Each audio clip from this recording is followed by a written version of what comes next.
जसोदा जी को लाडलो संतन को प्रतिपाल, गही शरण प्रभु राखियो सब अपराध विसार।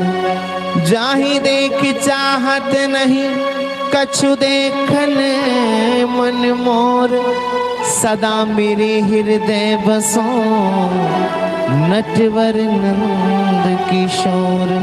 आजा प्यारे मोहना पलक ओटू तो लेऊं, ना मैं देखूं और को ना तो देखन दे।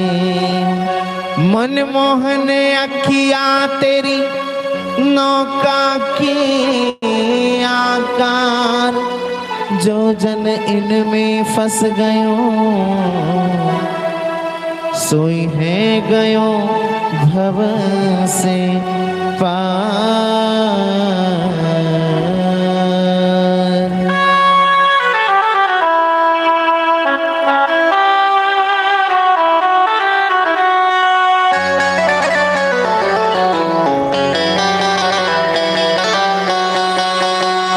परम पिता परमेश्वर जगत गुरु जगदीश्वर भगवान श्री कृष्ण के श्री चरण कमलों में कोटि कोटि नमन सुमन वंदन। हे गोविंद शक्ति और अपना आशीर्वाद हमें प्रदान करें। माता पिता सदगुरुदेव के श्री चरण कमलों में कोटि कोटि नमन सुमन वंदन। आप भी शक्ति और अपना अपना आशीर्वाद हमें प्रदान करें। सभी देवी देवताओं के श्री चरण कमलों में कोटि कोटि नमन सुमन वंदन। आप भी शक्ति और अपना अपना आशीर्वाद हमें प्रदान करें। और आए हुए सभी भगवत प्रेमियों को, हमारी माता बहन भाइयों को, सभी हरि भक्तों को व्यासपीठ से बहुत बहुत आभार, आशीर्वाद और हमारी तरफ से आप सभी को प्रेम भरा राधे राधे।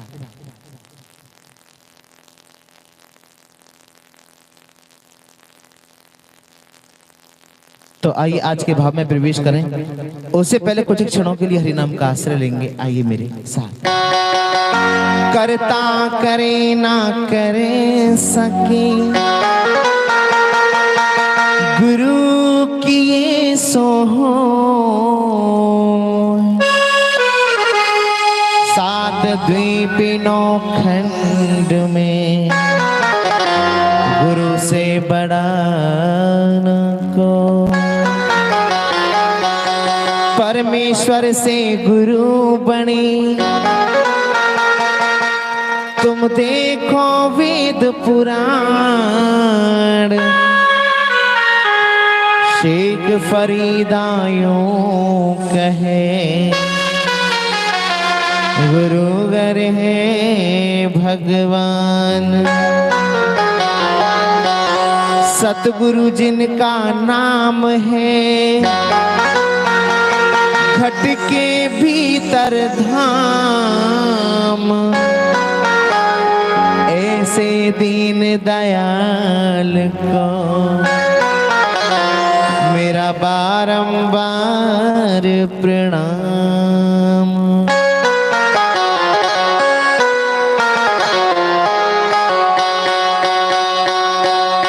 गुरुदेव तुम्हारी चरणों में हम ध्यान लगाए बैठे।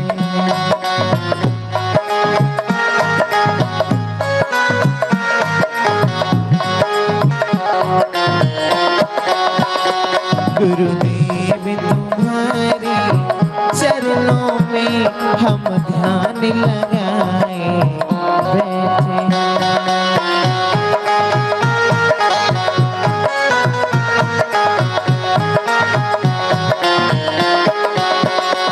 हम ध्यान लगाए बैठे, हम ध्यान लगाए बैठे।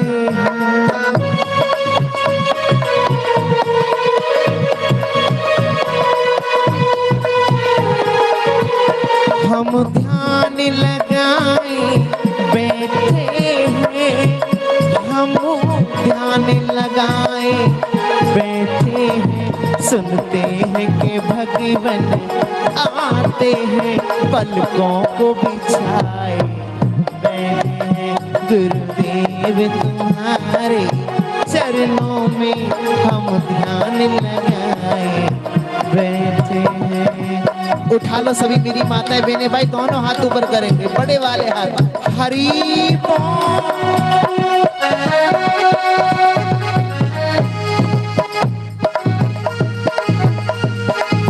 जय हो।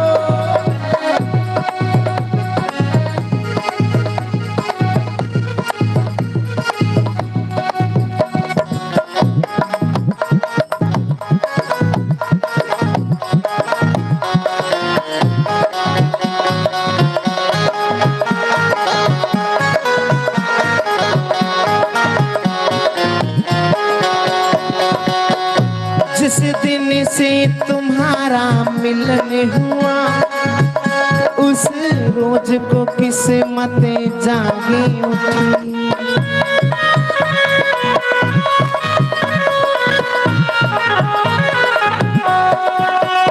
जिस दिन से हमारा मिलन हुआ, उस रोज को किस्मतें जागी उठी। पितु मात सहायक बंधु सखा सब तुम्हें बनाए बैठे हैं। गुरुदेव तुम्हारे चरणों में हम ध्यान लगाए बैठे हैं।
सुनते हैं तुम्हारी चौखट पर तकदीर बनाई जाती है।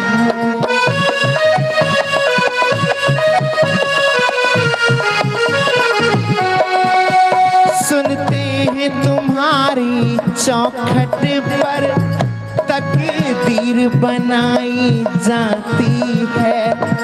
इसलिए तुम्हारी चौखट पर हम धूनी रमाए बैठे हैं। इसलिए तुम्हारी चौखट पर हम धूनी रमाए बैठे हैं। गुरुदेव तुम्हारे चरणों में हम ध्यान लगाए बैठे हैं।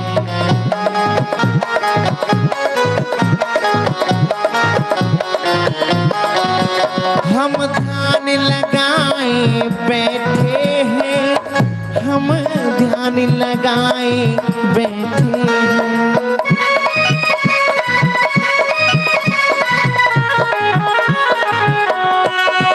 हम ध्यान लगाए बैठे हैं, हम ध्यान लगाए बैठे हैं। सुनते हैं कि भगवान आते हैं, पलकों को बिछाए बैठे हैं। गुरुदेव तुम्हारे चरणों में हम ध्यान लगाए बैठे हैं।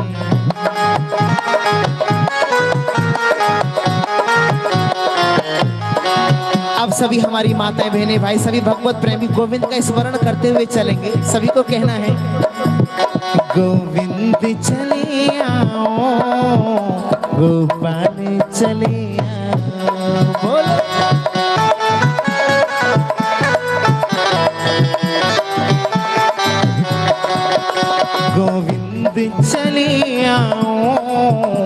गोपाल चलिया।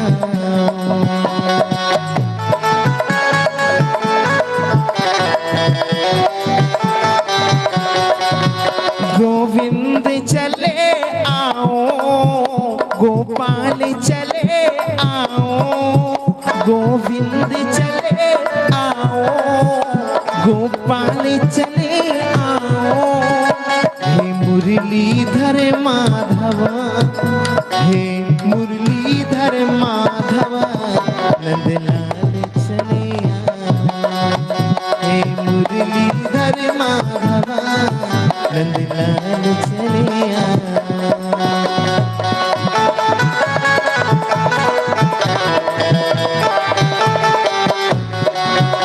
गोविंद चले आओ, गोपाल चले आओ, गोविंद चले आओ, गोपाल चले आओ।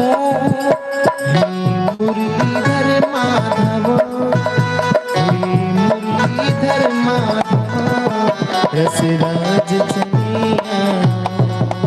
हे मुरलीधर माधव, रसराज चले आओ।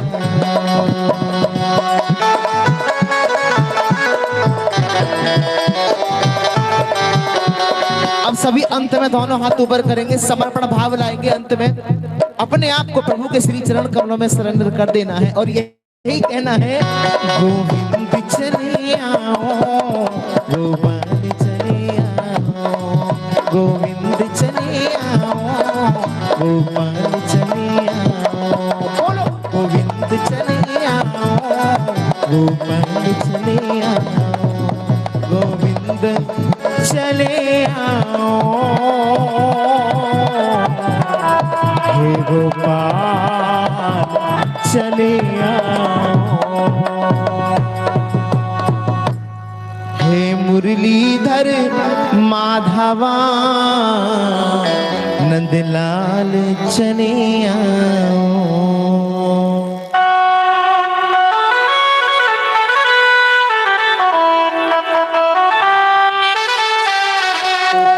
हे मुरलीधर माधवा,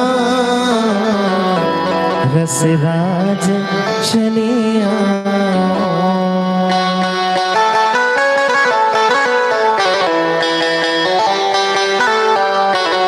बोलो बांके बिहारी लाल की, बोलो श्री राधे रानी सरकार की, खाटू नरेश की, बोलो सभी देवी देवताओं की, सभी संतों की, सभी भक्तों की, बोलो श्रीमद् भागवत ज्ञान महायज्ञ की। जय जय श्री राधे, जय जय श्री राधे, जय जय श्री राधे श्याम। तो सज्जनों, ब्रज में रहना है तो क्या कहना है? जोर से बोलेंगे, राधे राधे कहना है। तो मेरी माता बहनों भाई भगवत प्रेमी हरि भक्तों, सज्जनों, जैसा कि सभी जानते हैं, सभी को बोध है, सभी को ज्ञात है कि आज हम सभी माता पिता गुरु गोविंद के अनुकंपा से श्रीमद् भागवत कथा का रसोत्सव कर रहे हैं। और कल हम सभी ने श्रवण किया भगवत प्रेमियों को किस प्रकार से सूत जी महाराज का आगमन शौनकादिक ऋषियों की मंडली में हुआ और उन्होंने कैसे कैसे सूत जी महाराज से प्रश्न किया। और जब प्रश्न किया कि आप हमें ऐसी कोई कथा श्रवण कराइए महाराज जिससे मानव के हृदय में जो बैठा हुआ अज्ञान रूपी अंधकार है वो दूर हो जाए और हम सबको गोविंद की प्राप्ति हो जाए। तो भगवत प्रेमी जब ये प्रश्न किया तो बड़े गदगद हुए, बड़े आनंद उनके हृदय में आया।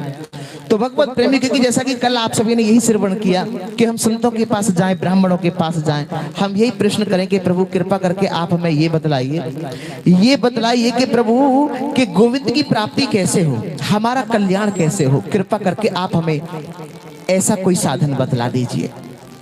तो भगवत प्रेमी आप सभी ने कल ये सब चीजें श्रवण की। इसके पश्चात जब नारद जी सनत कुमारों से मिले और नारद जी ने प्रश्न किया कि ये बताइए गुरुवर कि एक पापी व्यक्ति कथा को श्रवण करके भला कैसे मुक्ति पा सकता है। और आपने कहा कि एक पापी व्यक्ति कथा तो क्या जीवन भर पाप कर्म करे और फिर देह का त्याग कर दे, उसके पश्चात वो प्रेत योनि को प्राप्त हो जाए। अगर कोई भक्ति व्यक्ति उसके नाम से भी कथा करा दे तो निश्चित तौर पर उसका कल्याण हो जाता है। तो इसी से जुड़ी हुई भगवत प्रेमी, क्योंकि ये प्रश्न मन में था नारद जी के, तो सनत कुमारों ने इस प्रश्न का भगवत प्रेमियों उत्तर दिया है और कहा कि ऐसा नहीं है नारद, भागवत सब रोगों की एक दवा है। पहले ये गांठ बांध लें, लेकिन भागवत सब रोगों की एक दवा कब है? जब हम इस भागवत कथा को, इस सत्संग को उपचार के रूप में लें, उपदेश के रूप में ना लें। उपचार के रूप में लेंगे तो हमारा जो मन बीमार है ना वर्षों से, हमारी जो आत्मा बीमार पड़ी है अनगिनत वर्षों से, वो स्वस्थ हो जाएगी, वो ठीक हो जाएगी। कह दो जय श्री कृष्णा। तो भगवत प्रेमियों एक प्रकार से उपचार है श्रीमद् भागवत ग्रंथ। जी तो भगवत प्रेमी इसके पश्चात समय व्यतीत हुआ तो इसी से जुड़ा हुआ इतिहास कथा धुंधकारी की सूत जी महाराज ने शौनकादिक ऋषियों को सनत कुमार ने नारद जी को श्रवण कराई। तो देखिए सनत कुमारों ने नारद जी से जब कहा कि वे जो आत्मदेव नाम के जो ब्राह्मण हैं उनका स्वभाव बड़ा अच्छा है, लेकिन पत्नी का स्वभाव अच्छा नहीं था। ये आप सभी ने कल श्रवण कर लिया है या नहीं? हाँ जी कि ना जी? आपको स्मरण है? क्यों मेरी माताओं बहनों भाइयों, है ना? तो उसके पश्चात जब स्वयं आत्मदेव जी यजमानों के अगर पूजा पाठ करने जाते हैं तो उनकी अनुपस्थिति में धुंधली रानी पड़ोसियों से लड़ना झगड़ना आरंभ कर देती है। लेकिन भगवत प्रेमियों बेचारे पड़ोसी इतने समझदार हैं, वे शिकायत नहीं करते आत्मदेव जी से कि तुम्हारी पत्नी ऐसी है। नहीं तो इन दोनों में आपस में विवाद होगा, झगड़ा होगा, तो इस पर वो कुछ भी नहीं कहते, बस सुन लेते हैं। और ये सच्चाई है कि जिसको हम जवाब नहीं देते उसे ईश्वर जवाब देते हैं।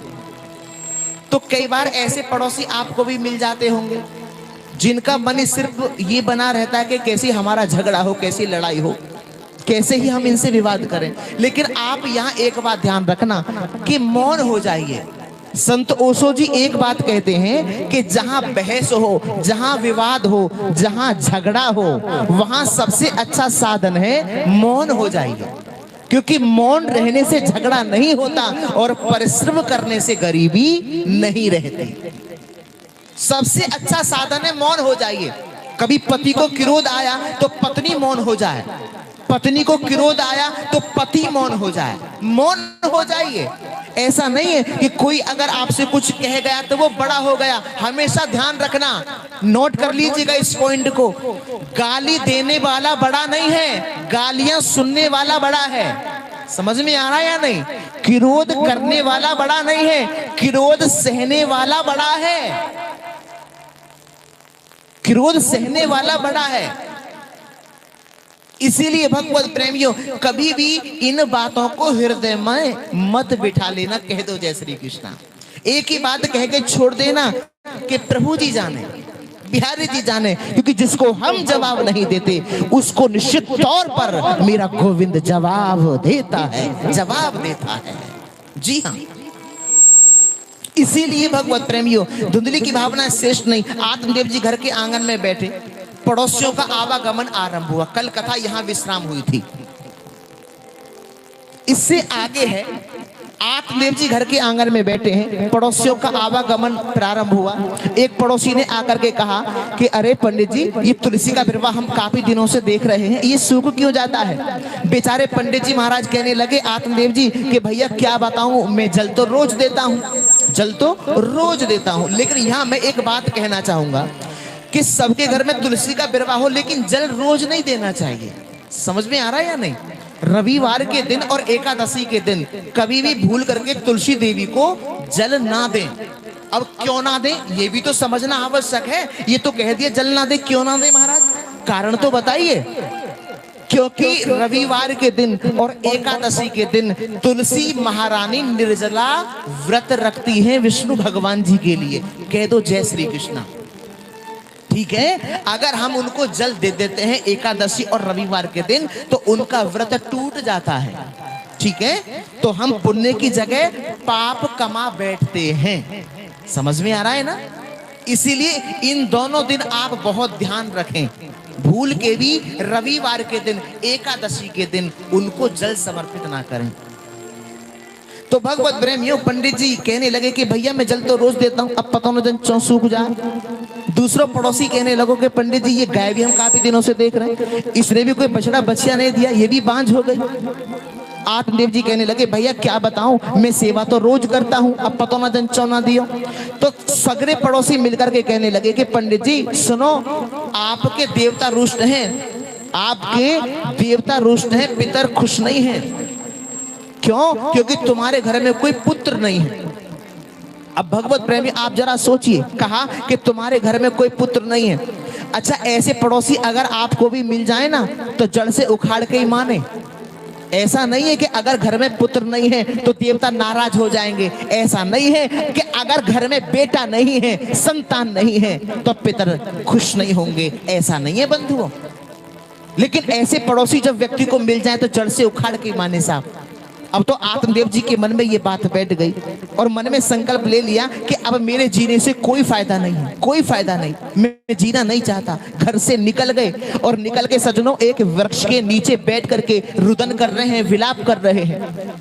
उसी मार्ग से एक संत जा रहे हैं। संत ने आत्मदेव जी के रुदन को जैसे सुना, सुनने के पश्चात उनके मन में एक विचार आया कि भाई ये कोई व्यक्ति रो रहा है, आखिर रो क्यों रहा है, देखना चाहिए। अरे लगता है ये भगवान के लिए रो रहा है, चलो इसका मार्गदर्शन करते हैं।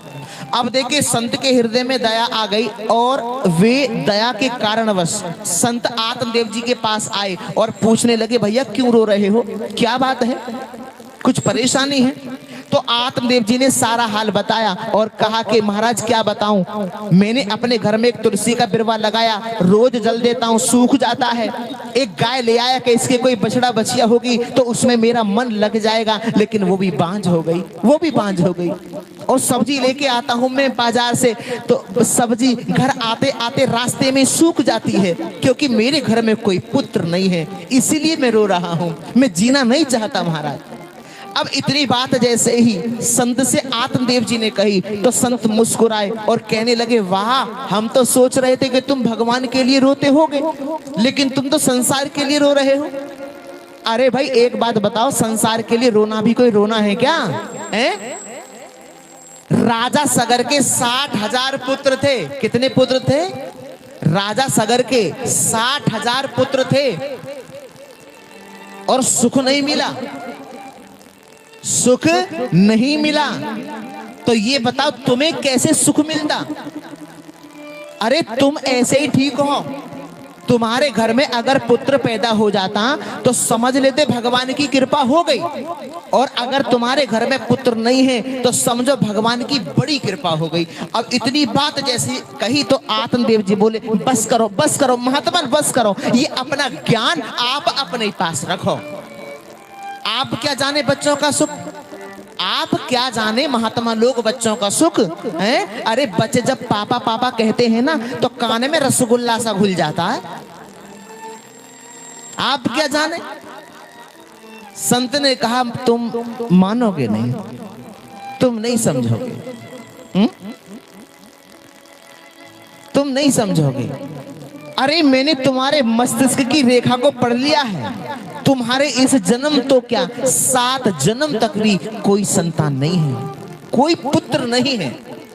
भगवत प्रेमी जैसे इतनी बात कही और इतनी बात कहने के पश्चात आत्मदेव जी ने कहा कि मैंने सुना है कि संत की वाणी में वो शक्ति होती है, संत की वाणी में वो पावर होती, वो सामर्थ्य होती है कि परमात्मा भी अगर चाहे तो उनको भी बदलने के लिए उस पर विचार करना पड़ता है।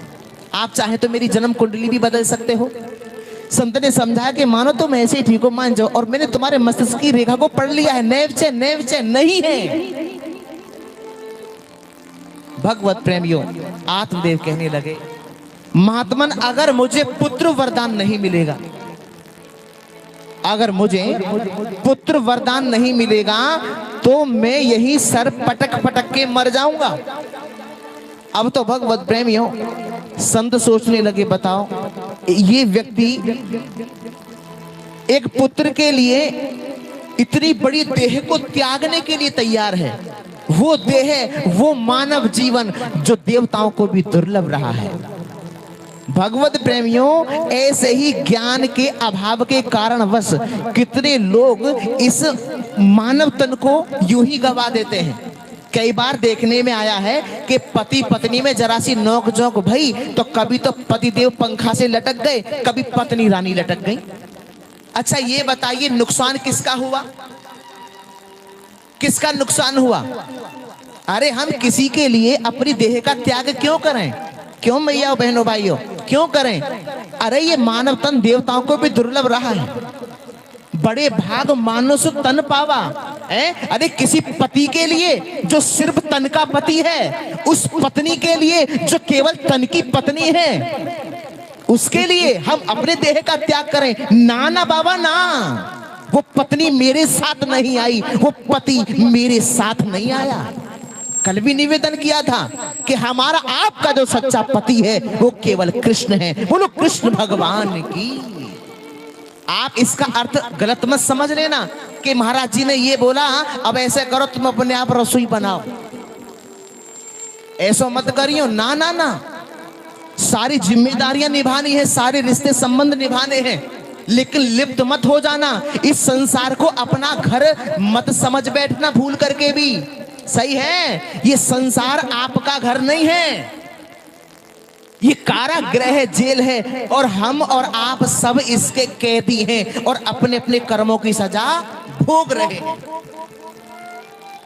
सारे रिश्ते नाते निभाइए, बच्चों का लालन पालन करिए, सबका आदर करिए, सबका सम्मान करिए और प्राणी मात्र के प्रति अपने हृदय में प्रेम का वो बीज अंकुरित कर लीजिए, अंकुरित कर लीजिए। जी हाँ, ऐसा नहीं कि हमारे बेटा नहीं है तो चलो चल दिए आत्महत्या करने, नहीं। और ये हालत ज्यादातर लोगों की है। घर में अगर बेटा पैदा होता है ना तो मिठाइयां बंटवाई जाती हैं, है कि नहीं? मंगल गीत गवाए जाते हैं।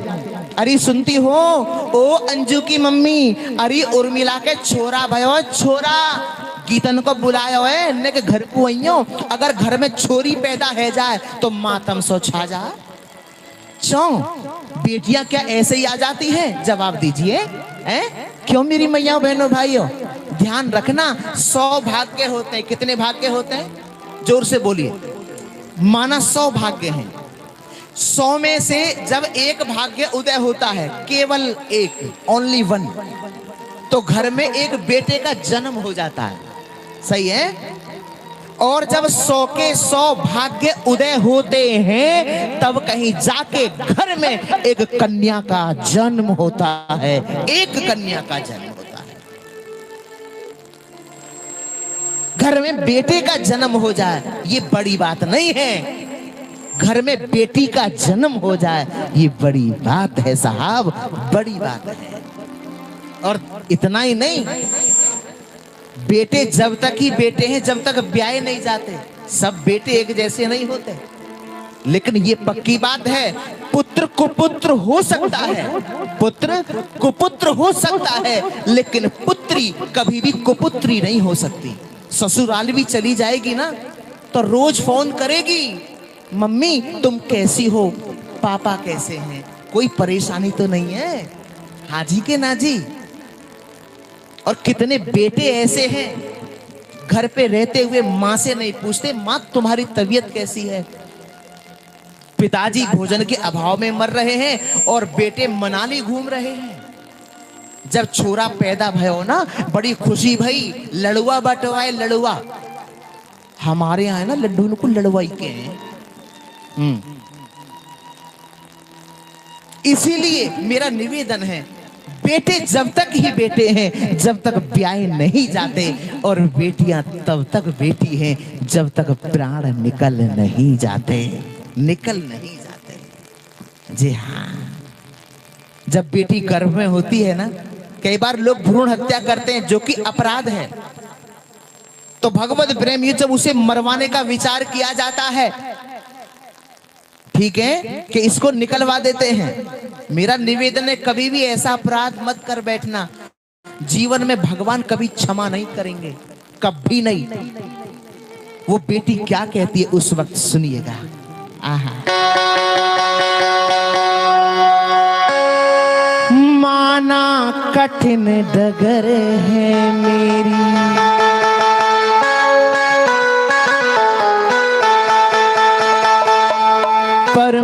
मंजिल पा जाऊंगी। बेटी हूँ तो क्या बेटे से ज्यादा फर्ज निभाऊंगी।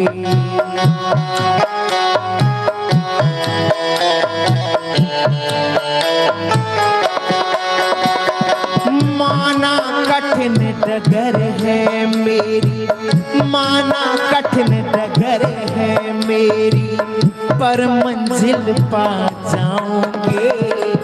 बेटी हूँ तो क्या बेटे से ज्यादा फर्ज निभाऊंगी। बेटी हूँ तो क्या बेटे से ज्यादा फर्ज निभाऊंगी।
अब सुनिए, बेटी जब गर्भ में होती है तो वो बेटी कहती है, माँ मत मारो मुझे कोख में मम्मी, इस धरती पर आने दो, मुझको मेरा हक दो पापा, कुछ करके दिखलाने दो।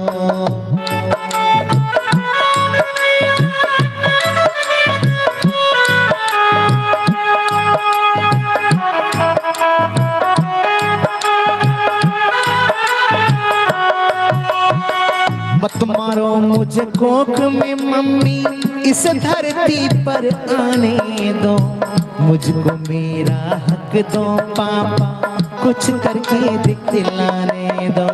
पढ़ लिख करके तुम दोनों का, पढ़ लिख करके तुम दोनों का मैं सम्मान बढ़ाऊंगी।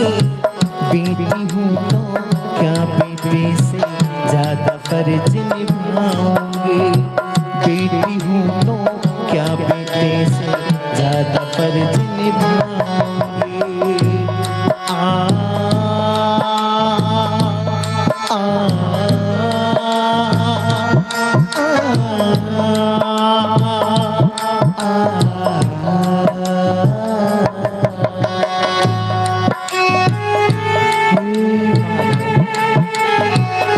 राम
बेटी कहती है बाबा आए जो कभी समय बुरा तो याद मुझे कर लेना, मत कमजोर समझना खुद को, आंख ना सुंदर लेना।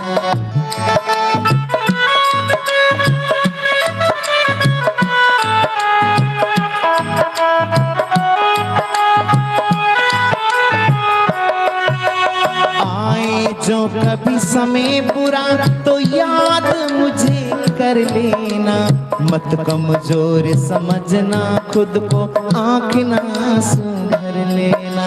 बनकर लाठी संग आपके, बनकर लाठी संग आपके, खड़ी नजर में आऊंगे। बेटी हूँ तो क्या बेटे से ज्यादा फर्ज निभाऊंगी, बेटी हूँ तो क्या बेटे से ज्यादा फर्ज निभाऊंगी।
बेटी कहती है एक बात बताइए क्या, मुझे मार कर क्या तुम खुद को माफ कभी कर पाओगे। बिन बेटी के बेटे वार बहू कहाँ से लाओगे।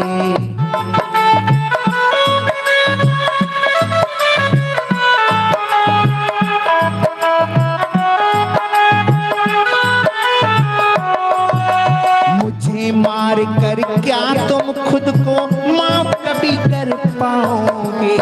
बिन बेटी के बेटे वालों बहू कहाँ से लाओगे। रिद्धि सिद्धि और सरस्वती, रिद्धि सिद्धि और सरस्वती लक्ष्मी बनकर आऊंगे। बेटी हूँ तो क्या बेटे से ज्यादा फर्ज निभाऊंगे।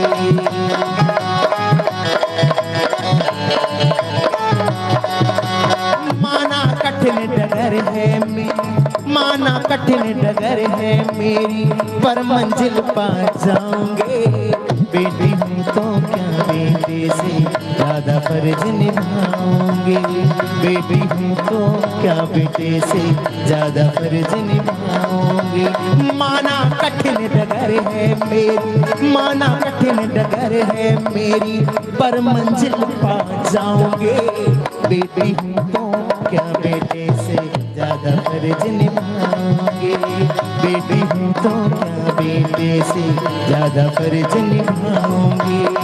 बेटी हूँ तो क्या बेटे से ज्यादा फर्ज निभाऊंगी। मत मारो मुझे कोख में मम्मी, इस धरती पर आने दो। मुझको मेरा हक दो पापा, कुछ करके दिखलाने दो।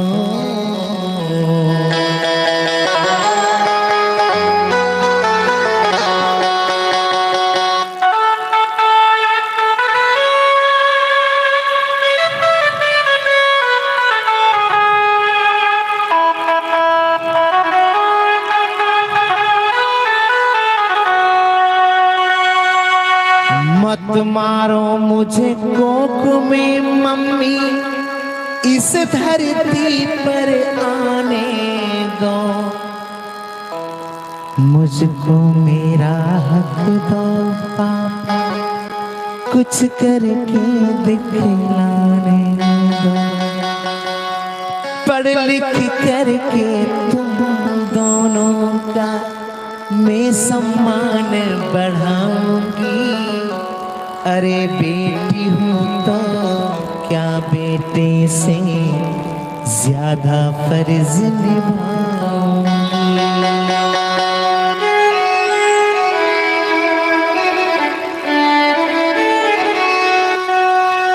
मुझे मार कर क्या तुम खुद को माफ कभी कर पाओगे, मुझे मार कर क्या तुम खुद को माफ कभी कर पाओगे।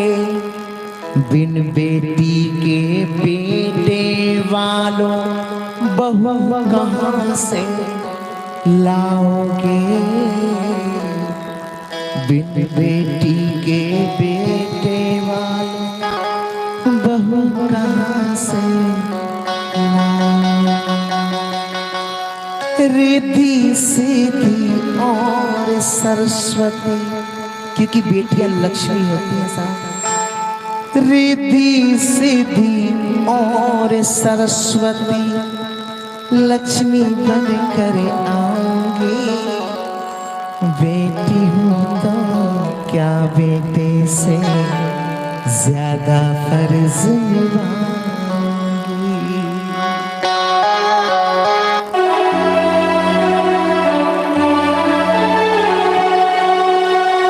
आपने यहाँ तक देखा होगा कि भगवत प्रेमी जब बेटियां घर से विदा होती है ना तो सब मातम सा छा जाता है।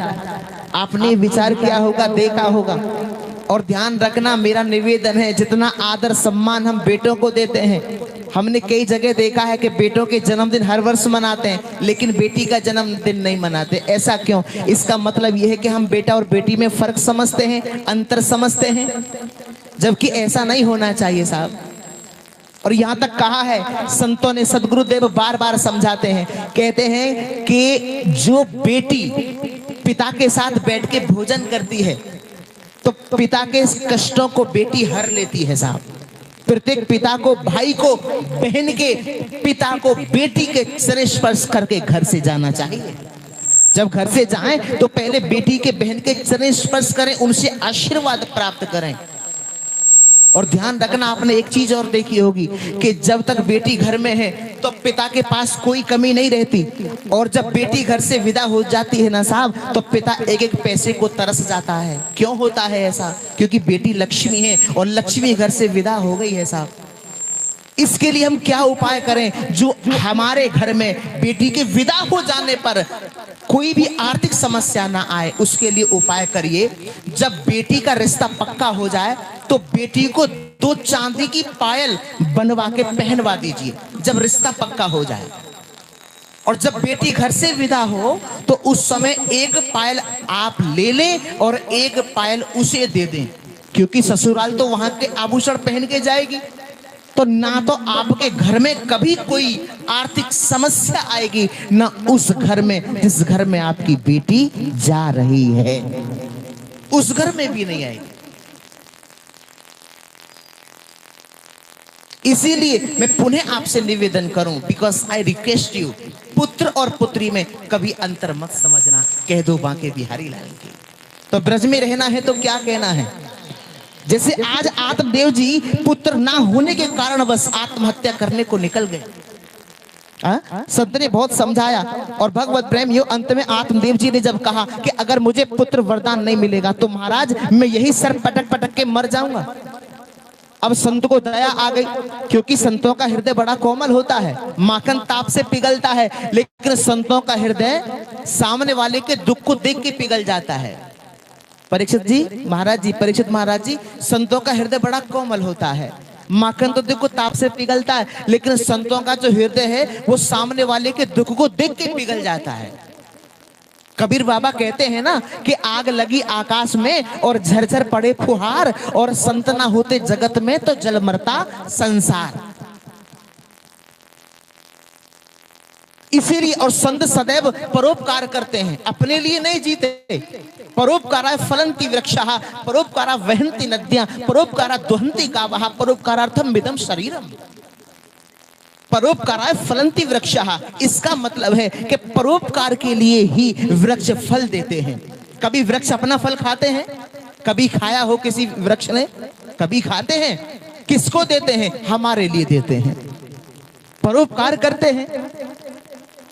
परोपकारा वहन्ति नदियां, नदियां भी परोपकार के लिए बहती हैं। परोपकारा दुहन्ति गावः, गाय भी परोपकार के लिए दूध देती है। कभी गाय अपना दूध पीती है? क्यों मेरी माता बहनों भाइयों, कभी पीती है? नहीं पीती ना, हमारे लिए देती है।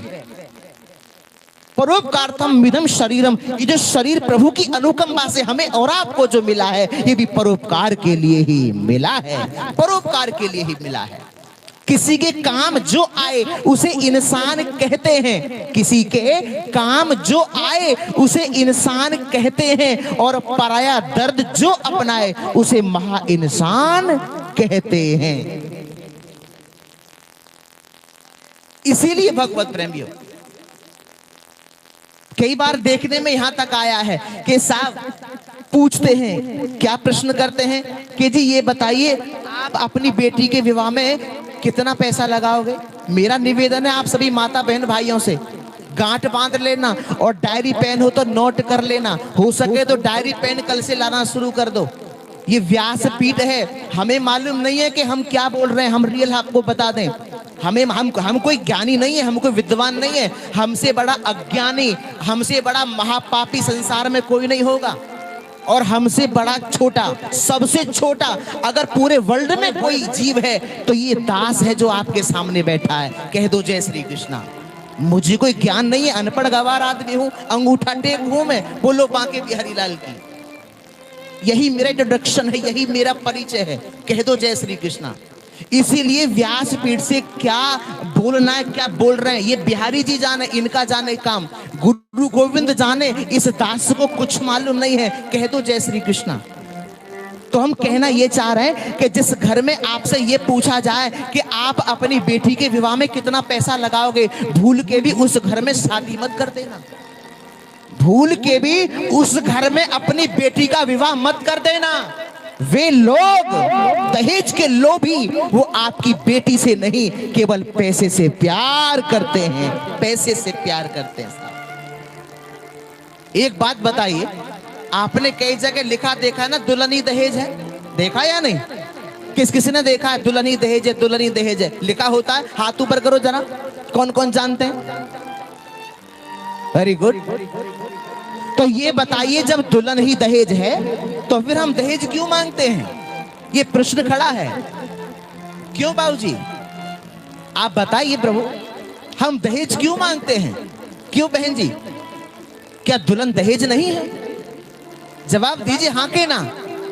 दुल्हन दहेज है, और ध्यान रखना, सुनिए, लेकिन फिर भी वो एक पिता, वो बेटी वाला अपने पेट को काट काट के एक एक पैसा इकट्ठा करता है कि मेरी बेटी के विवाह में कोई कमी ना रह जाए। करता है या नहीं? और ध्यान रखना, इतना ही नहीं, वो पिता जिस दिन बेटी की शादी होती है, बेटी का विवाह हो जाता है साहब, वो अपने लिए वस्त्र तक खरीदने भूल जाता है साहब, भूल जाता है। वो पिता नंगे पैर ही निकल लिए, पैरों में चप्पल, कभी कुछ है तो ठीक, कुछ नहीं है तो ठीक, निकल लिए। अरे आज मेरी बेटी का विवाह है, आज मेरी बेटी की शादी है, कोई कमी ना रह जाए। लेकिन उन मूर्ख निकम्मे जो दहेज के लोभी हैं, उनका पेट नहीं भरता। कह दो जय श्री कृष्णा। मेरा निवेदन है, आग्रह है कि जिस घर में दहेज की मांग की जाती हो, उस घर में कभी भूल के भी विवाह मत करना, नहीं तो जीवन भर रोना पड़ेगा। चुनाव आपके हाथ में है, एज यू लाइक। कह दो जय श्री कृष्णा। अरे हमारी जेब में रखे हुए पेन को हमसे कोई मांग ले तो हम देने में हिचकिचाते हैं या नहीं? हमारी जेब में रखे हुए पेन को कोई मांग ले तो हम देने में हिचकिचाते हैं या नहीं? हिचकिचाते हैं, है कि नहीं? लेकिन पूछे उस बेटी वाले से जिसने अपने जिगर का टुकड़ा ही हमें दान में दे दिया हो, दान में दे दिया। बताइए वो अजनबी कैसे रखेगा, सुखी रखेगा, दुखी रखेगा, कोई पता नहीं। पहले तो हम तुम्हारे बिना नहीं रह सकते, तुम हमारे बिना नहीं रह सकते। 5-7 महीना तो ऐसे ही, ओहो साल भर भयो, तुम शेर हो तो मैं सवा शेर हूं। हाँ जी के ना जी, फिर तो मेरे छोरा को ब्याह तो फर्रुखाबाद ते है रहे हो, सासू जी कहती हैं। मेरो जब शादी हो जाती पहले तो अरे अरे परीक्षित जी, दुबे जी, पांडे जी, अरे भैया हमने हमारे छोरा के क्यों पीरे हाथ करवा देते, देखे तुम्हारे क्यों जान पहचान ना का, हमारे छोरा के पीरे हाथ करवा देते ने। हाँ जी के ना जी। और जब है गए विवाह है गयो, फिर तो के मेरे छोरा को तो विवाह है ना, बहु फर्रुखाबाद ते है रहे, बड़े रिश्ता आए, फॉर्च्यूनर दे रहे हो दहेज में, 4 पहिए वाली फॉर्च्यूनर कार। बताइए ये और ताने फिर सुनने को मिल जाते हैं साहब।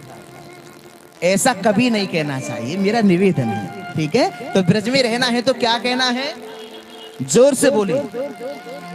तो यही हालत आत्मदेव जी की भी है।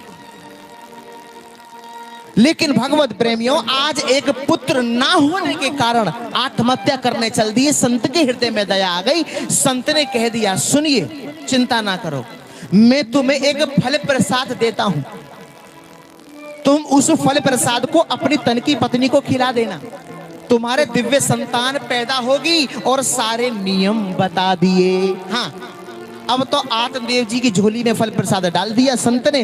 अब आत्मदेव जी उस फल प्रसाद को लेके अपने घर आ गए। भगवत प्रेमी जैसे ही घर आए, अब थोड़ा ध्यान देके सुनेंगे, पत्नी से कहा कि देवी ये फल प्रसाद है और इसे तुम ग्रहण कर लोगी तो तुम्हारे दिव्य संतान पैदा होगी। और फल प्रसाद को हाथ में देके यजमानों के घर चले गए पूजा पाठ कर। जबकि संत ने कहा था कि खिला देना, पर खिलाया नहीं, हाथ में दे दिया। अब तो सज्जनों धुंधली देवी सोचने लगी कि यार फल प्रसाद को क्या करें, हमें ना तो इस फल प्रसाद में कोई विश्वास और ना हम ये चाहती कि हमारे कोई बालक पैदा है जाए। धुंधली नहीं चाहती थी। अब उस फल प्रसाद को हाथ में लेके सोच रही है। अब तो भगवत प्रेमी पड़ोसिन आई। पड़ोसिन जैसे ही आई तो धुंधली कहने लगी, अरे बहना अरे आओ, अरे तू बिल्कुल सही समय पे आई है, चौका है गयो। अरे बहना तो का बताएं, हमारे तो पंडित जी की बुद्धि सटी आ गई है, चौका है गयो। अरे बहना का भयो, देखियो ये फल प्रसाद का उस संत ने दियो है, अच्छा, और कहा है कि अगर इसे मैं ग्रहण कर लूंगी तो मेरे दिव्य संतान पैदा होगी। तो ये तो अच्छी बात है, खा लो धुंधली, ये तो बड़ी प्रसन्नता की बात है। अरे बहना देख मैं खा तो लूंगी, लेकिन मैंने सुना है कि प्रसव के समय नारी को बड़ा कष्ट होता है, वो कष्ट सहना मेरे बस की बात नहीं है। ओहो, अरे ये कोई तुम ही थोड़ा ना सहोगी, सब सहती है। अरे खा लो, तुम्हारे कछु है भी ना, नेक्सो है जाएगो, अरे खा लो, चौ सोच रही हो तो। अब भगवत प्रेम जो इतनी बात कही तो धुंधली ने कहा देख बहना मैं खा तो लूंगी, मैंने अगर ये फल प्रसाद ग्रहण कर लियो तो मैं गर्भवती है जाऊंगी। हाँ, तो तू जा बात है बता कि अगर हमारे घर में आग बाग लग गई, हमारे घर में आग लग गई तो फिर मैं तो भाग भी नहीं पाऊंगी। पड़ोसन बोली ये सब तुम क्यों सोच रही हो, अरे खा लो, इतो मत सोचो। धुंधली ने फिर अंत में कहा देख बहना सुन मेरी बात, मैं इस फल प्रसाद को खा तो लूंगी, ग्रहण कर तो लूंगी, लेकिन ये बता कि मैंने ये ग्रहण कर लिया, मैं गर्भवती है गई, तो फिर मेरे घर को काम काज कौन करेगा। पड़ोसन बोली जाके तुम चिंता क्यों कर रही हो, अरे छोटी वारी अपनी नंद को बुला ली है, वो कर लेगी। अब धुंधली बोली नाना बहना देख तू मेरी बात छोटी वाली नंद को नाम मत ले, अरे वो तो महाचोटी है। हाँ, 1 महीना में तो मेरा सगरो घर ही साफ कर जाएगी, तू वहां को नाम मत ले। पड़ोसन बोली अब तुम जानो, तुम आओ जाने काम, मैं तो चली अपने घर। पड़ोसन चली गई, छोटी बहन आई। छोटी बहन जैसी आई तो धुंधली कहने लगी अरे बहना तू बिल्कुल सही समय पे आई है, अरे तू ही कछु मेरो मार्गदर्शन कर, कहा करें। जे फल प्रसाद का उस संत ने दियो है और कहा है इसे अगर मैं ग्रहण कर लूंगी तो मेरे दिव्य संतान पैदा होगी। छोटी बहन चाहती नहीं थी कि मेरी बड़ी बहन धुंधली के कोई बाल गोपाल है जाए। अगर इनके कोई बाल गोपाल ना भयो तो इनको सब माल खजानो हमारा ही तो है। छोटी बहन नहीं चाहती थी। सजनो छोटी बहन बोली, अरे बहना, एक मेरे होते हुए, छोटी बहन के होते हुए बड़ी बहन कोई कष्ट सहे, ये मैं भला कैसे सहन कर सकती हूँ? ये सब कष्ट सहने की तुम्हें क्या आवश्यकता बहना, मैं हूं ना। तुम्हारे घर में धन की कोई कमी नहीं है, मेरे घर में संतान की कोई कमी नहीं है, एक और होने वाला है। हाँ, तुम एक काम करना, इस संतान को मैं तुम्हें दे दूंगी, तुम मेरे पति को थोड़ा सा धन दे देना। धुंधली बोली, हाँ ये तो ठीक है, कोई बात नहीं।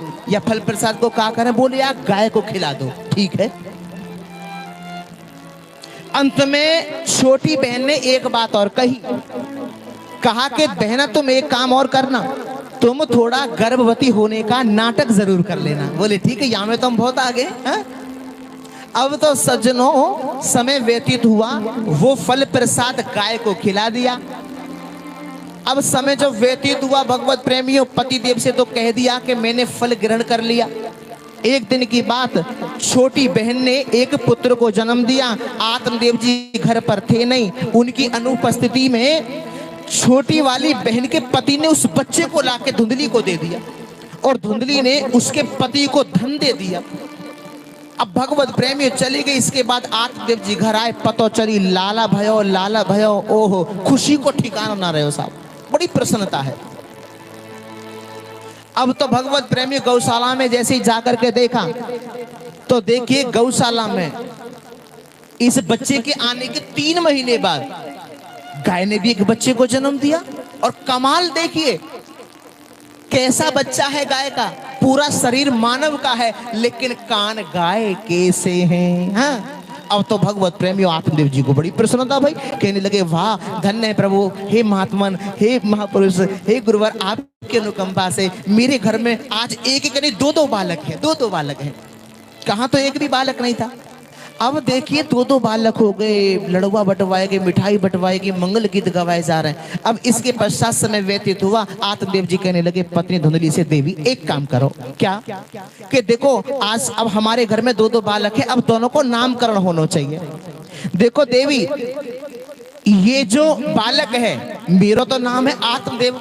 आत्मदेव का मतलब क्या है? आत्मदेव का अर्थ है जिसने अपनी आत्मा में देवत्व का दर्शन किया हो, उसका नाम आत्मदेव है। मेरा तो नाम आत्मदेव है और मैं यह अपने पुत्र को नाम रखूंगा परमात्म देव। ओहो हो, धुंधली बोली ना ना ना, वाह, 9 महीने रखो मैंने अपने उदर में, गर्भ में, और नाम रखोगे आप अपने से जुड़तो भयो। ना ना ना ना महाराज, मेरा नाम है धुंधली, मैं तो अपने पुत्र को नाम रखूंगी धुंधकारी। आत्मदेव बोले ठीक है देवी, जैसी तुम्हारी इच्छा। अच्छा एक बात बताइए, इन नामों को लेने से क्या हमारा कल्याण होगा? पहले बच्चों के नाम हम क्या रखते थे? नारायण, कन्हैया, रामू, श्यामू, है कि नहीं? जानकी, सीता, अरे राधा कहाँ गई है? और आजकल के नाम चिंटू, मिंटू, पिंटू, वंश, तेरो भलो है जा तेरो। अब तो वो जावात है, बताओ कि इन नामंते का हमारा कल्याण होएगा? नाम कोई लेना चाहता नहीं, नाम लेने का समय नहीं, है कि नहीं? अरे कम से कम बच्चों के नाम भगवान से जुड़े हुए होंगे तो कम से कम हमारे मुख से भगवान नाम निकलेगा तो सही।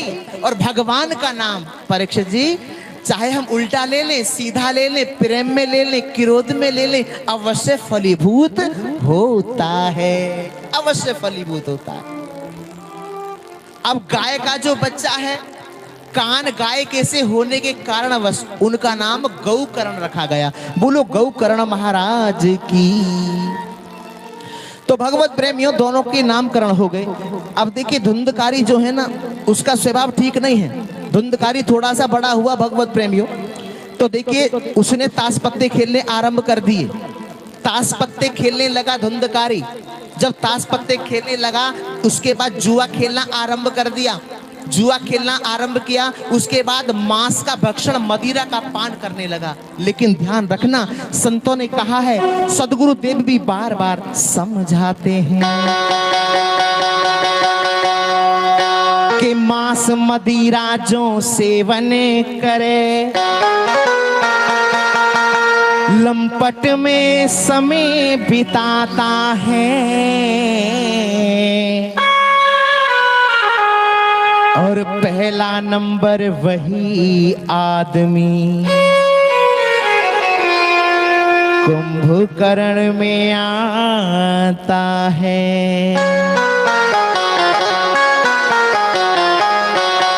मांस मदिरा जो सेवन करे, लंपट में समय बिताता है, और पहला नंबर वही आदमी कुंभकर्ण में आता है। क्योंकि धुंधकारी की भावनाएं श्रेष्ठ नहीं है बंधुओं। गौकर्ण पंडितो ज्ञानी धुंधकारी महाफलहा। गौकर्ण महाराज बड़े विद्वान है, बड़े ज्ञानी है साहब, लेकिन धुंधकारी की भावनाएं श्रेष्ठ नहीं है, उत्तम नहीं है। जगह जगह शराब की बोतलें घर में पड़ी हैं, जगह जगह मांस के टुकड़े आंगन में पड़े हैं। रात्रि का समय है, आत्मदेव जी इस सब दृश्य को देख करके रोने लगे, विलाप करने लगे। उसके पश्चात सज्जनों, रात्रि में ही आत्मदेव जी के समीप गौकर्ण महाराज आए और कहने लगे, पिताजी पिताजी आप रो क्यों रहे हैं, क्या बात है? क्या बताऊं बेटा, क्या बताऊं गौकर्ण, इस दुष्ट धुंधकारी ने मेरे मंदिर जैसे घर को नर्क बना दिया है बेटा, नर्क बना दिया है। अब यहां मैं नहीं रहना चाहता, नहीं रहना चाहता। भगवत प्रेमी इतनी बात जैसे ही कही तो गौकर्ण महाराज ने बड़ा सुंदर उपदेश दिया। बहुत ध्यान देंगे यहां। ये जो उपदेश दिया है गौकर्ण महाराज ने, सिर्फ आत्मदेव जी को ही नहीं दिया, हम सबके कल्याण के लिए दिया है। कहा कि पिताजी देह अस्ति मांस रुधिरे अभिमृत्युम त्यजत्वम, ये जो देह का अभिमान है इसे आप त्याग दीजिए कि मैं शरीर हूं। पिताजी हम और आप शरीर नहीं है, हम और आप आत्मा हैं। ये शरीर रूपी जो गाड़ी है इसको चलाने वाला मैं चालक हूं, मैं ड्राइवर हूं, मेरा नाम आत्मा है। जब मैं इस शरीर रूपी गाड़ी से बाहर निकल जाता हूं तो फिर इस शरीर की कोई कीमत नहीं रह जाती। अच्छा ये बताओ, कीमत यंत्री की है या यंत्र की है? बताइए, कीमत किसकी है, यंत्री की है या यंत्र की है? यंत्र हो गया शरीर और यंत्री हो गया मैं, यानी कि आत्मा। कीमत किसकी है? यंत्री की, मतलब आत्मा की, मतलब कार की, मतलब गाड़ी की। बताइए, यंत्र की या यंत्री की? क्यों भगवत प्रेमियों? भाई कार यंत्र है और ड्राइवर उसको चलाने वाला यंत्री है, सही है? आप यानी कि ये जो शरीर है, ये जो बॉडी है, ये यंत्र है, इसको चलाने वाली आत्मा यंत्री है। तो कीमत यंत्र की नहीं है, कीमत यंत्री की है। किसकी है? यंत्री की है। एक बात बताओ, चाहे 1 करोड़ की कार क्यों ना हो, यदि कोई ड्राइवर उसमें ना बैठे, चालक ना बैठे, तो क्या वो कार आगे बढ़ पाएगी? नहीं बढ़ पाएगी। इसीलिए भगवत प्रेमियों कहा कि इसीलिए पिताजी हम आत्मा हैं, देह के अभिमान को त्याग दीजिए। और एक बात बताओ पिताजी, अगर बच्चे हैं तो ये आने से पहले हमें सूचना क्यों नहीं देते? कभी बच्चों ने आने से पहले हमें सूचना दी है कि माताजी हम आ रहे हैं या पिताजी हम आ रहे हैं? कभी बच्चों ने सूचना दी है आपको आने से पहले? हाँ जी, जवाब दीजिए। आने से पहले कभी बच्चों ने हमें सूचना दी है या माताजी हम आ रहे हैं या पिताजी हम आ रहे हैं, इतने तारीख में आ रहे हैं, बेबी पब्लिक स्कूल के पास आ रहे हैं? कभी बताया किसी बच्चे ने? कभी बताया हम सलारपुर में जन्म लेंगे, या हम फरीदाबाद में जन्म लेंगे, या हम ग्रेटर नोएडा में जन्म लेंगे, या हम वृंदावन में जन्म लेंगे? कभी किसी बच्चे ने बताया हम आ रहे हैं? किसी ने नहीं बताया। भाई बच्चे अगर अपने हैं तो आने से पहले हमें सूचना क्यों नहीं देते? और जो माता पिता दादा दादी जो भी कोई भी हो सकता है जो हमें छोड़ के चले गए, उन्होंने आज तक जाने के बाद हमारी खबर ली है? कभी खबर ली है कि बेटा तुम कैसे हो, तुम्हें कोई परेशानी तो नहीं है, समय से भोजन पानी मिल रहा है या नहीं? कभी सूचना दी है? कभी हमारी खबर ली उन्होंने? कभी खबर नहीं ली। और पिताजी, गोकर्ण महाराज कह रहे हैं, पिताजी एक बात बताइए, सोते वक्त हम कहां चले जाते हैं? भाई सोते वक्त हमारे ऊपर पंखा टूट के गिर पड़े, हमारे ऊपर छज्जा टूट करके गिर पड़े, ये बताओ पिताजी आखिर हम सोते वक्त कहां चले जाते हैं? कहां चले जाते हैं हम सोते वक्त? बताइए। सोते वक्त हमारे ऊपर पंखा टूट के गिर जाए, हमारे ऊपर छज्जा टूट के गिर पड़े, सोते वक्त हम कहां चले जाते हैं? पिताजी आप कहां खो रहे हैं? कहां खो रहे हैं? किस पुत्र के लिए रो रहे हैं आप? जो कल किसी और का था आज तुम्हारा बन गया, कल किसी और का बन जाएगा। हाँ जी के ना जी? एक डॉक्टर साहब कहने लगे, आपके नोएडा हैं वो डॉक्टर साहब कहने लगे, बोले गुरुजी मेरा बेटा खत्म हो गया। उन्होंने कहा, बोले मेरा बेटा खत्म हो गया, और सब रो रहे थे पर मैं नहीं रोया। मैंने कहा वाह डॉक्टर साहब, लोग कह रहे थे अरे बताओ इनका बेटा खत्म हो गया, इनकी आंखों में आंसू तक नहीं आए। तो मैंने उनको उत्तर दिया, मैं किसके लिए रोऊं? मैं किस बेटे के लिए रोऊं? उस बेटे के लिए जो कल किसी और का बेटा था, उस बेटे के लिए जो आज मेरा बेटा बन गया, उस बेटे के लिए जो कल किसी और का बेटा बन जाएगा, उस बेटे के लिए रोऊं? अरे जाना सभी को है। अब ये इतनी अवस्था उम्र लेकर के आया था, इसमें मैं क्या कर सकता हूं? क्या मेरे रोने से मेरा बेटा वापस आ सकता है? मैंने कहा धन्य डॉक्टर साहब, मैं तुम्हारी श्रद्धा प्रेम आस्था और विश्वास को प्रणाम करता हूं। ये कहना बड़ा मुश्किल है, ये कहना बड़ा मुश्किल है, लेकिन सत्य जानना भगवत प्रेमियों, जो व्यक्ति निरंतर भजन अभ्यास करेगा, जो व्यक्ति निरंतर सत्संग श्रवण करेगा, जो व्यक्ति लगातार कथा का आश्रय लेगा, धीरे धीरे करके इस संसार से उसका मोह नष्ट होता चला जाएगा, चला जाएगा। इसीलिए ध्यान रखना, इसीलिए धीरे धीरे, इसीलिए सत्संग की आवश्यकता है। हाँ, कि धीरे धीरे जो मोह है ये हमारा समाप्त हो जाए। अगर अंत समय में हमें इनकी याद आती रही तो कल्याण नहीं होगा साहब। याद आए तो भगवान की आए, याद आए राधा रानी की आए, याद आए स्मरण आए तो कृष्ण का स्मरण आए, जिससे आवागमन का कुचक्र हमारा और आपका छूट जाए। तो ब्रज में रहना है तो क्या कहना है? इसके पश्चात भगवत प्रेमी आत्मदेव जी ने कहा कि बेटा मैं इस घर में नहीं रहना चाहता। ठीक है, निकल गए। और अंत में भगवत प्रेमियों उनको भगवान के धाम की प्राप्ति हुई। इसके पश्चात समय व्यतीत हुआ, गोकर्ण महाराज भी चले गए तीर्थ यात्रा पर। घर में बचा धुंधकारी और उसकी मां धुंधली। रात्रि में आवे मस्तक पे काली पट्टी बांध के और माँ से कहा कि माँ मुझे धन दो। माँ ने धन देने से मना किया। माँ ने कहा बेटा तूने अपने पिता के सारे धन को जुए में बर्बाद कर दिया, अब कुछ भी शेष नहीं है। माँ ने जैसे धन देने से मना किया तो माँ का तिरस्कार किया, माँ का अपमान किया। परिणाम ये हुआ कि वो धुंधली एक कुएं में कूद के उसने अपने प्राणों को तज दिया। बताइए, धिक्कार है ऐसी औलाद जो अपनी माँ का पिता का अपमान करे, तिरस्कार करे। माँ तो पिता गुरु प्रभु के बानी और बिन्हीं विचार करिए शुभ जाने। हाँ, अरे आप जरा सीखिए, राम कथा का आश्रय लीजिए। देखिए राम कथा और भागवत भागवत कथा में क्या अंतर है सुन लीजिए। पहले मैं ये स्पष्ट कर दूं कि राम कृष्ण दो एक हैं, अंतर नहीं निमेष। ठीक है, राम कृष्ण दो एक हैं, अंतर नहीं निमेष। तो भगवत प्रेमियों ये दोनों एक ही तत्व हैं, इनमें कोई भेद नहीं।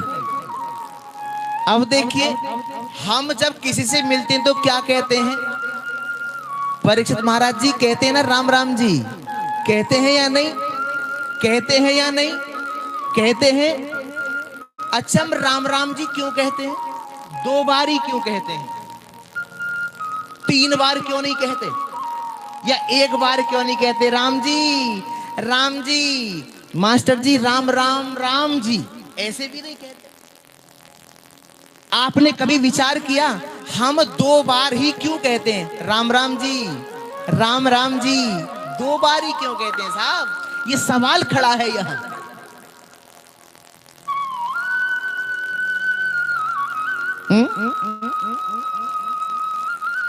कोई बताए?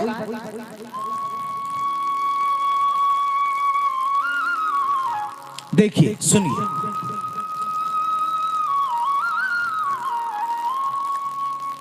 जो रा शब्द है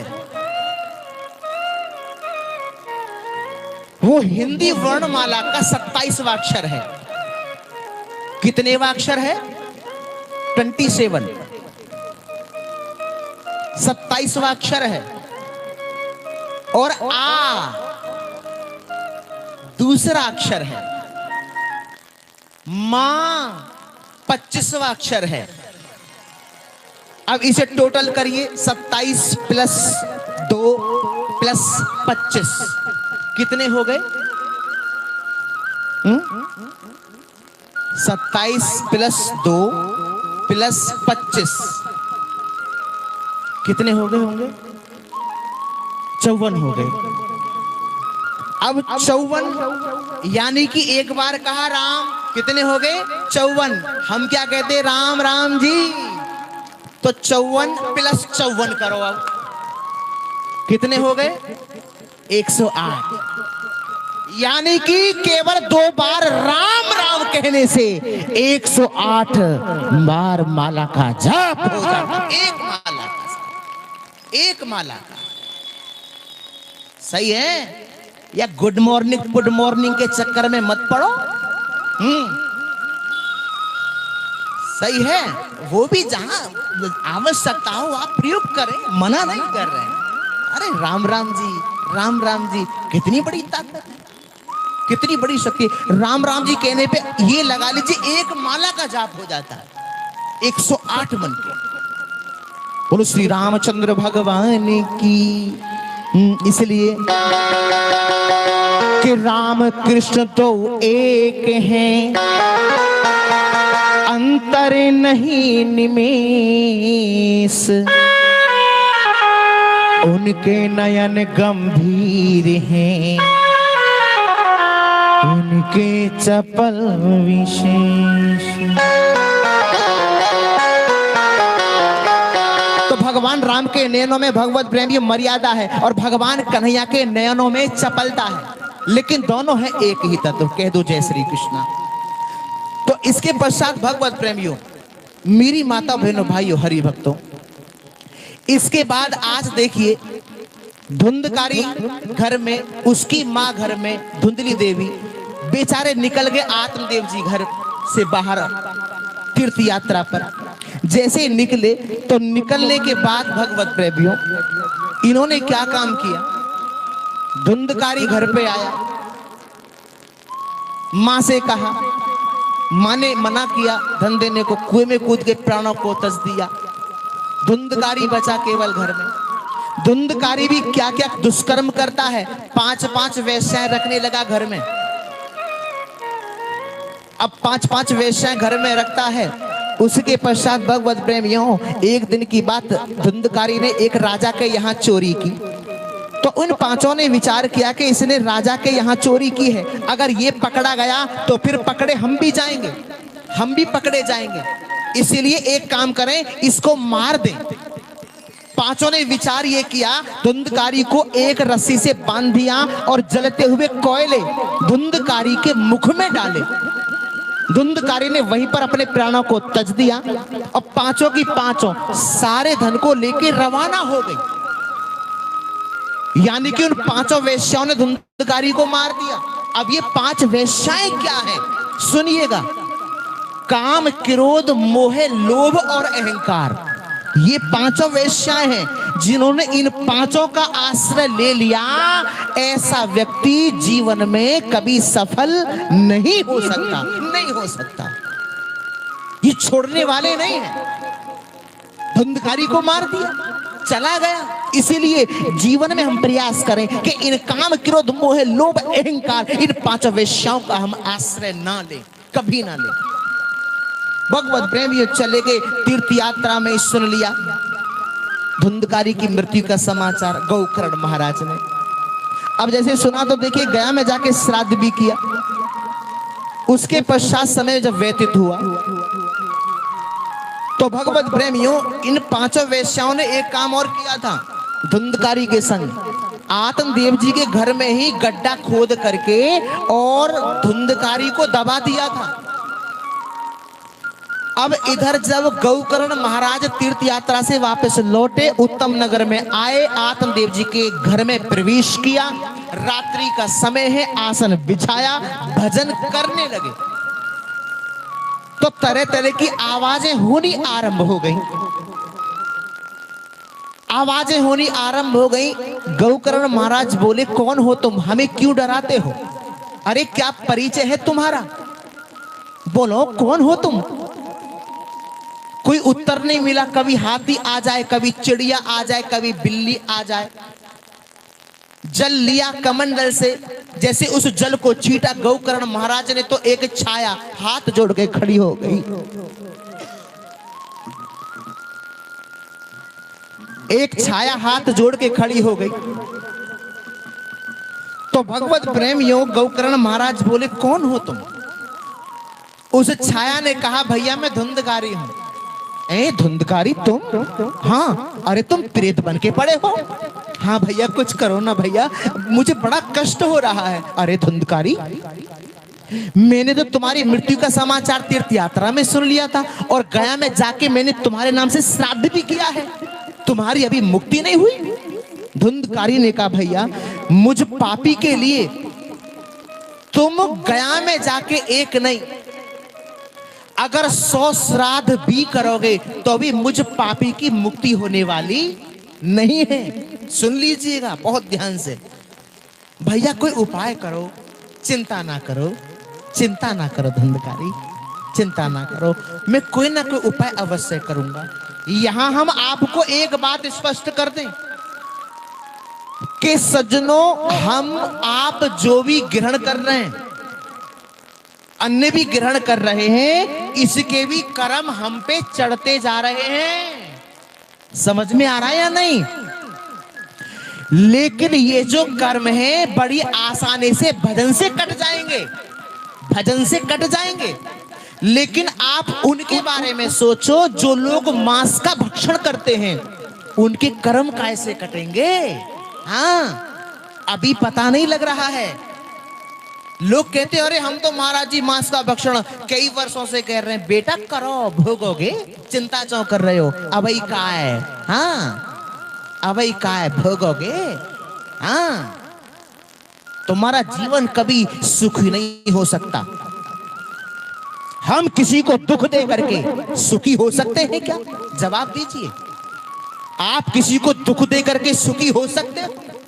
अगर जीवन में सुखी की इच्छा रखते हो, चाहते हो कि हमारा जीवन हरा भरा रहे, हमारा जीवन खुशियों से भरा रहे, तो दूसरों को खुशियां देना आरंभ कर दीजिएगा। अगर हम सामने वाले को दुख दे रहे हैं तो सुख की इच्छा मत करना।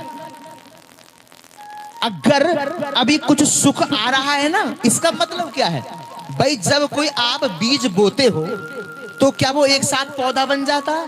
नहीं बनता ना। क्यों परीक्षित जी? समय लगता है ना। पौधे से वृक्ष बनेगा, फिर कली खिलेंगी, फिर उसके बाद फल लगेगा, फिर वो पकेगा। है कि नहीं? तो ऐसे ही कर्मों का भी पेड़ है, ऐसे ही कर्मों का भी वृक्ष है। हमने अच्छे कर्म आज किए, ऐसा नहीं कि आज ही उसका फल मिलेगा ना, समय लगेगा, पर पुण्य का फल सुख में होगा और पाप का फल दुख में होगा।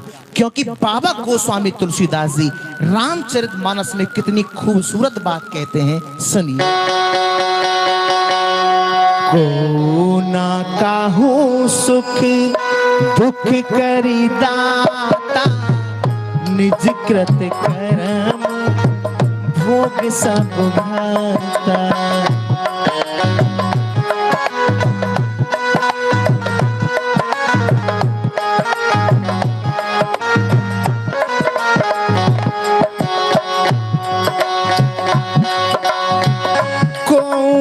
काहू सुख दुख करी दाता, निज कृत कर्म भोग सब भ्राता।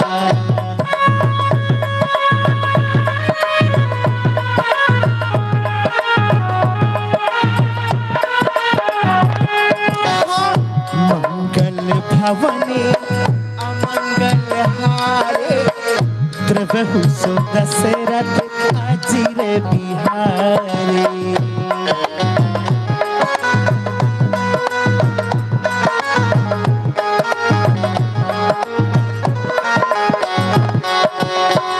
मंगल भवन आमंगल हारी, द्रवहु सो दशरथ अजिर बिहारी।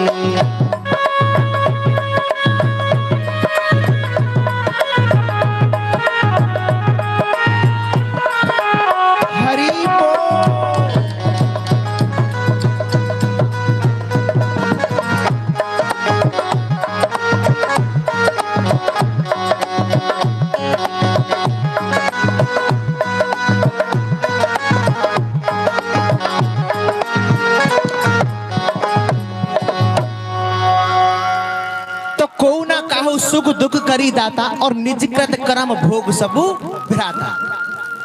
मतलब भगवान कभी किसी को सुख दुख नहीं देते। जो भी सुख दुख हम इस जन्म में पाते हैं, जो भी कुछ सुख दुख के फल हमें प्राप्त होते हैं, अपने कर्मों के कारण होते हैं। सही है, ये तो पक्की बात है कि अगर हमने जरा भी सच्चे मन से अगर भगवान की साधना की है, भगवान की भक्ति की है, तो जहां गोली लगने वाली होगी वहां कांटा चुभेगा, केवल कांटा, लेकिन चुभेगा जरूर। ये सोचो कि कांटों भी ना चुभे, ऐसा ना है सके। हाँ सही है, समझ में आ भी रहे हो कछु या ना आ रहे हो? पक्का आ रहे हो तो ऐसे करो ना, आ रहे हो। हाँ अच्छा, पीछे तक आवाज आ रही है हमारी, साफ समझ में आ रही है? Very good. बोलो ब्रज में रहना है तो क्या कहना है? जोर से बोलो एक बार और के। तो भगवत प्रेमियों, धुंधकारी ने कहा कि भैया कुछ करो ना, भैया कोई उपाय करो। गौकर्ण महाराज बोले कि चिंता ना करो धुंधकारी, प्रातः काल होने दो, मैं कोई ना कोई उपाय अवश्य करूंगा, थोड़ा धैर्य रखो। तो भगवत प्रेमी जब प्रातः काल हुआ तो गौकर्ण महाराज गांव वालों से मिले, ग्रामवासियों से मिले, विप्रों से मिले, ब्राह्मणों से मिले, सभी से गौकर्ण महाराज ने एक ही प्रश्न किया कि ये बताइए कि जिसके नाम से गया में जाके भी श्राद्ध किया हो, अगर उसकी मुक्ति ना हुई हो तो उसकी मुक्ति का उपाय क्या है? सभी विप्रों ने, सभी ब्राह्मणों ने, सभी ग्रामवासियों ने मना कर दिया। कहा कि महाराज क्षमा करें, हम आपके प्रश्न का जवाब नहीं दे सकते। अब अंत में गौकर्ण महाराज ने सूर्य भगवान के समक्ष हाथ जोड़ के प्रार्थना करी, क्योंकि गौकर्ण महाराज सूर्य भगवान के परम उपासक हैं।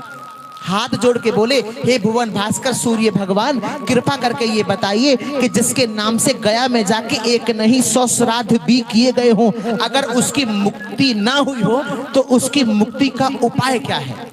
इस पर भगवत प्रेमियों सूर्य भगवान ने कहा कि उसकी मुक्ति का उपाय है श्रीमद् भागवतान मुक्ति ही सप्ताहम वाचनम कुरु। इसका अर्थ है इसका मतलब है कि तुम श्रीमद् भागवत कथा का वाचन करो। ये बात किसने कही? सूर्य भगवान ने। किसने कही? सूर्य भगवान ने। किसी साधारण पुरुष ने नहीं कही है, भगवान ने कही है, उस ईश्वर ने कही है, उस सूर्य देव ने कही है कि जो पूरे जगत को रोशन करते हैं साहब, उन्होंने कही है।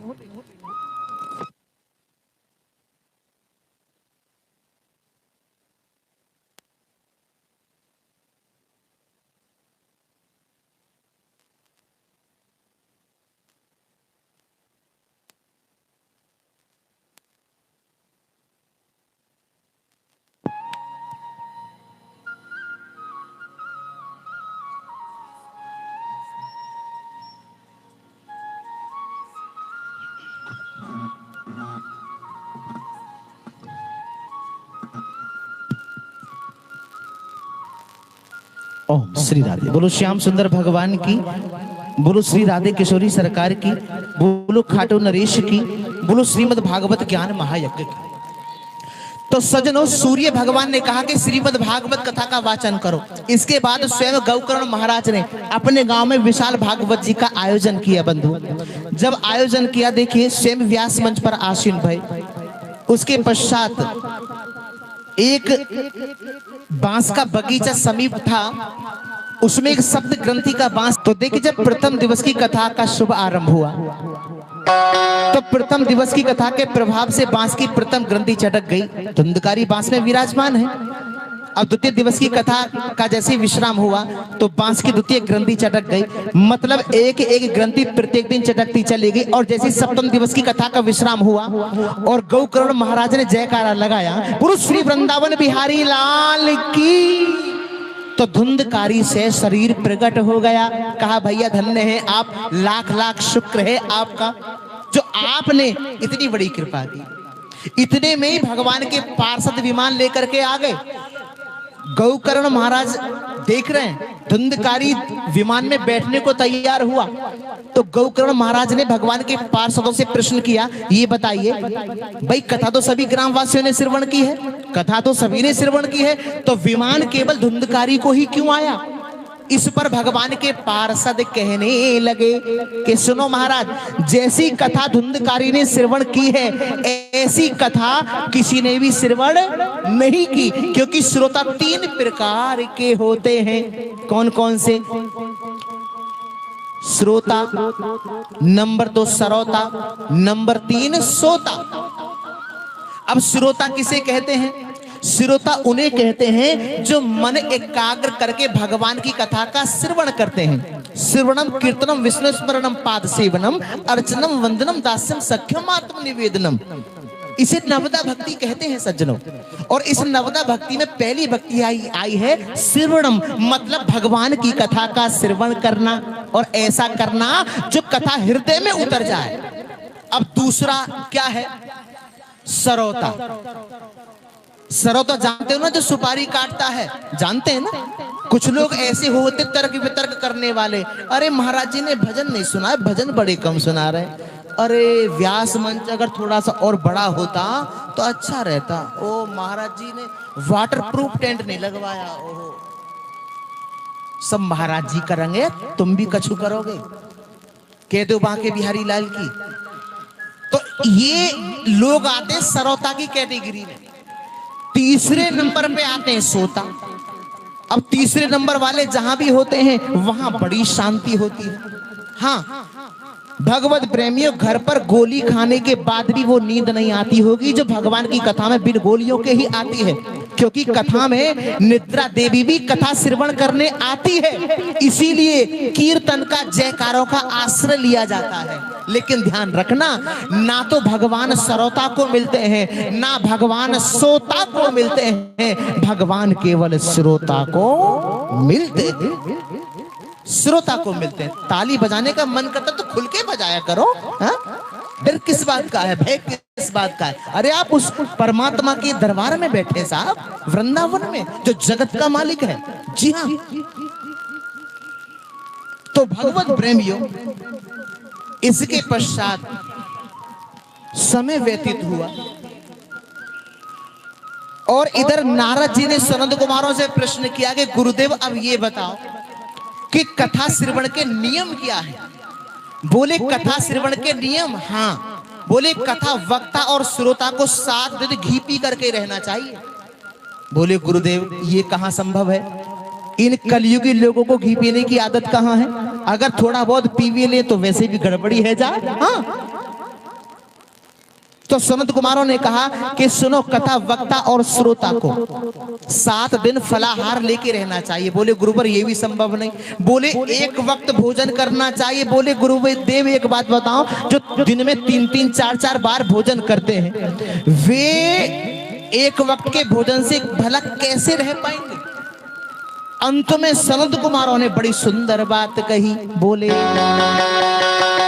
कि भोजनम तु वरम मन्ये कथा श्रवण कारकम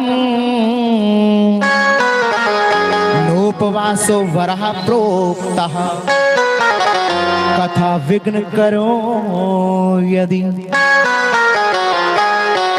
भोजनम तो वरम मन्ये कथा श्रवण कारकम नोपवासो वरः प्रोक्तः कथा विघ्न करो यदि। बोले भले ही 5 बार भोजन करो, लेकिन इतना भोजन करो जो कथा श्रवण में नींद ना आए, नींद ना आए। चेंज करो।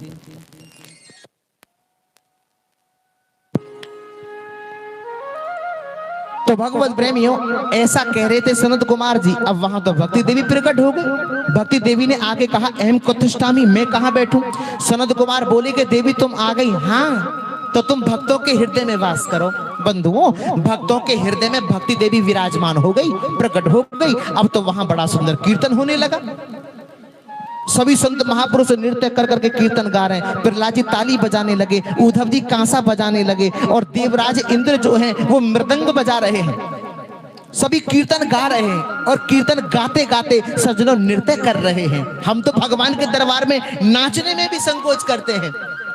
आज ये संत महापुरुष साहब नृत्य कर रहे हैं और भगवान का कीर्तन गा रहे हैं। और इतना सुंदर कीर्तन हुआ कि भगवान से रहा नहीं गया और मेरे श्रीमन नारायण भगवान कीर्तन में ही प्रकट हो गए।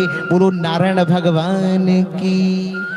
भगवान कहने लगे मैं तुम्हारे कीर्तन से बड़ा प्रसन्न हूं, वरदान मांगो। सभी ने कहा कि प्रभु अगर आप हमारे कीर्तन से इतने ही प्रसन्न हैं तो हमें एक ही वरदान दे दो। क्या? कि जब जब हम आपका कीर्तन करें, जब जब जहां भी हम आपकी कथा करें, तब तब आप आके विराजमान हो जाओ। नारायण भगवान ने कहा तथास्तु, जाओ ऐसा ही होगा। जहां मेरा कीर्तन होगा, जहां मेरी कथा होगी, मैं वहां आकर के विराजमान हो जाऊंगा। बोलो नारायण भगवान की। तो कीर्तन में इतनी बड़ी शक्ति है। इसीलिए भगवत प्रेमियों आइएगा, हम और आप भी अपनी वाणी को कीर्तन के माध्यम से पवित्र करते हुए चले। आइए।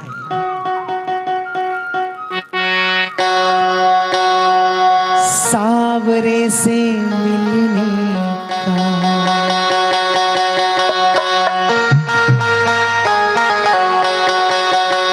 सत्संग ही बहाना है।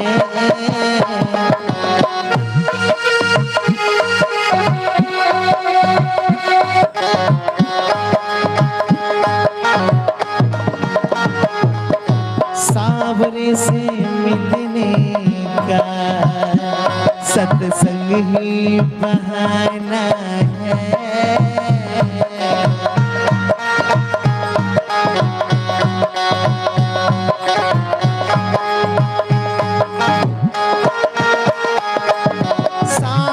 से मिलने का सत्संग ही बहाना है।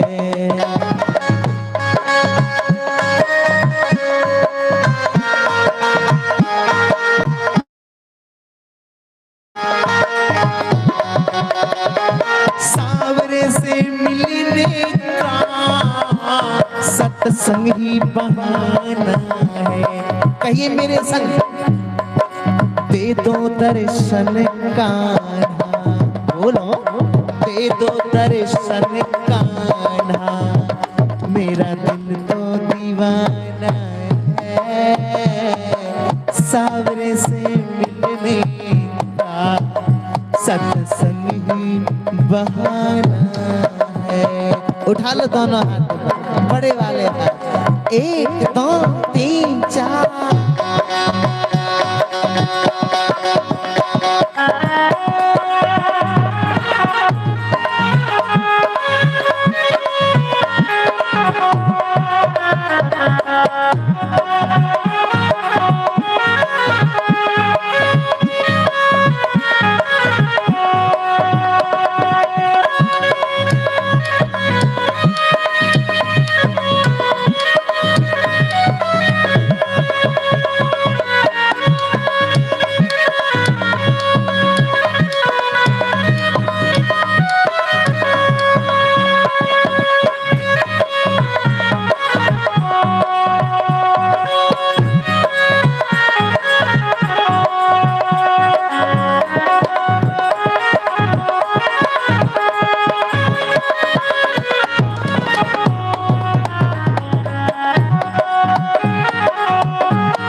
गंगा में ढूंढा तुम्हें, यमुना में पाया है।